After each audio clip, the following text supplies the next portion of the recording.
Здравствуйте, друзья! Вы на канале Советы для дома, и в этом видео я покажу, что нужно использовать для стирки, чтобы вывести пятна с одежды, полотенец или постельного белья, и чем отбелить вещи. Пятна я буду выводить вот с этих кухонных полотенец. А на примере этих носков покажу, как можно отбелить вещи. Этот вариант стирки вы можете использовать, если вам нужно выстирать одну вещь или если вещи не объемные, например, носочки, детские футболочки или нижнее белье. Беру миску и кладу в нее грязные вещи. Дальше насыпаю кислородный пятновыводитель. Если у вас цветные вещи, купите кислородный пятновыводитель для цветного, если белый для белого. Добавлять нужно такое количество, которое указано в инструкции. Наливаю кипяток.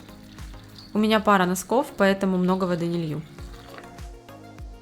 И оставляю на 30 минут. Когда пройдет время, стираю носки руками и прополаскиваю их в чистой воде. Как использовать мыло, если вы хотите отстирать пятна и сделать белоснежными белые вещи, я рассказала в отдельном видео, ссылка на него сейчас появится в подсказке вверху справа, и я оставлю ее в описании. Вот такие у меня теперь белоснежные носочки. Теперь давайте приступим к отстирыванию пятен с полотенец. Этот способ можно использовать, если вы хотите, чтобы стирка была эффективная и все пятна точно отстирались. Он подойдет для любой одежды и для постельного белья. Покажу два варианта, как все можно сделать. Набираю в ванну воду. Мне нужно примерно 15 литров теплой воды. Добавляю 1 столовую ложку соды. 1 столовую ложку соли. У меня соль высыпалась из упаковки, поэтому получилось чуть больше. И добавляю 1 столовую ложку средства для мытья посуды.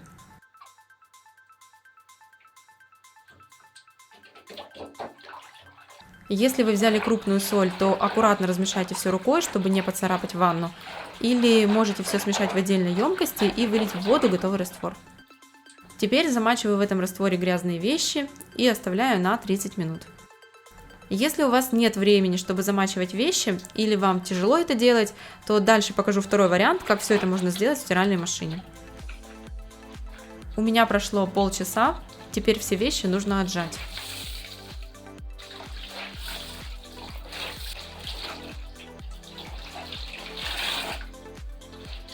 Смотрите, какая грязная стала вода. Ну а сейчас давайте покажу, как обойтись без замачивания и сделать все в стиральной машине. Я буду стирать с капсулой, поэтому закидываю ее в барабан. Дальше загружайте в стиральную машину грязные вещи. У меня они мокрые после замачивания, у вас они будут сухие. К вещам добавьте 1 столовую ложку соли.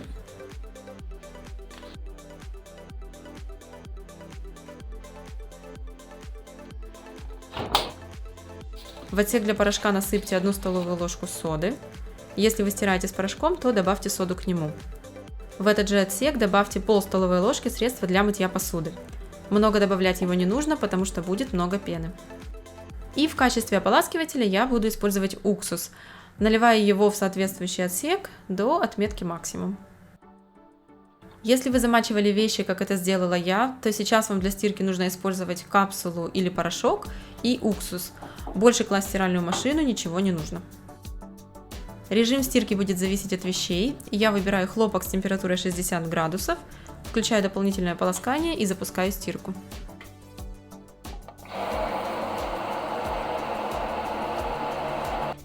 Уверена, результат стирки вам понравится. Белье пахнет очень приятно. Смотрите, полотенца идеально чистые и выглядят просто потрясающе. Так что, если вы хотите удалить пятна на одежде, отстирать скатерть, салфетки, детские вещички, вернуть белизну белым вещам, воспользуйтесь этими советами. Ну и если они вам понравились, ставьте лайк под видео и подписывайтесь на мой канал. Всем спасибо за просмотр, до встречи в других видео.